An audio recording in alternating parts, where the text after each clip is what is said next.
তুমি যত ভার দিয়েছ সে ভার করিয়া দিয়েছ সোজা, আমি যত ভার জমিয়ে তুলেছি সকলই হয়েছে বোঝা, বন্ধু সকলই হয়েছে বোঝা।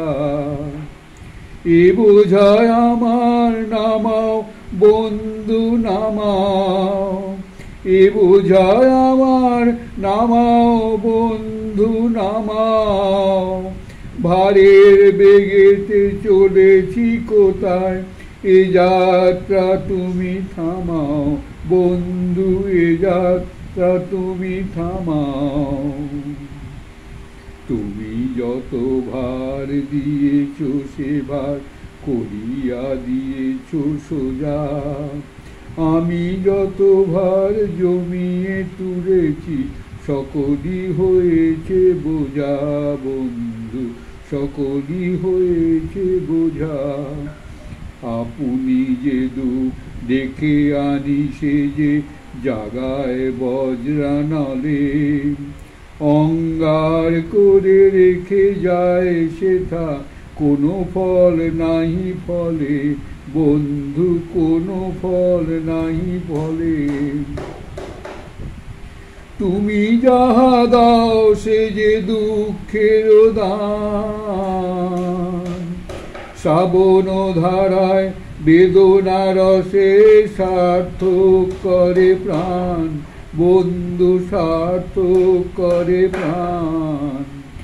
যেখানে থাকি চুপে শিখে বলি সকলই করেছি জমা, যেখানে যা কিছু পেয়েছি সবই সকলই করেছি জমা।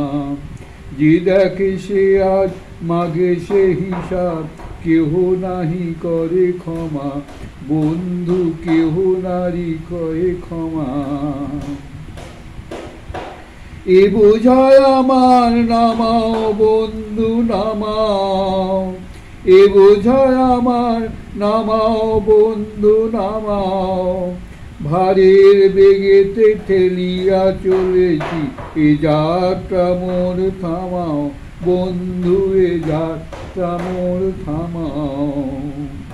তুমি যত ভার দিয়েছ সে ভার করিয়া দিয়েছ সোজা, আমি যত ভার জমিয়ে তুলেছি সকলই হয়েছে বোঝা, বন্ধু সকলই হয়েছে বোঝা।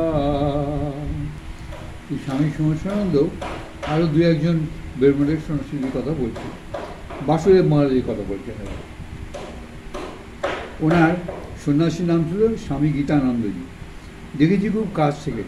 তখন তিনি মঠ মিশনের অ্যাসিস্ট্যান্ট সেক্রেটারি, আমি আছি বেলুড় মঠের আইনি বিভাগে। খুব কম কথা বলতেন, কিন্তু জুনিয়র সাধু মহারাজের প্রতি খুবই স্নেহপূর্ণ, তাড়াতাড়ি হেঁটে যেতেন, অনাবশ্যক কথা একেবারেই নয়, আর খুব জপ করতেন। লেখালেখি বা বক্তৃতা করতেন না।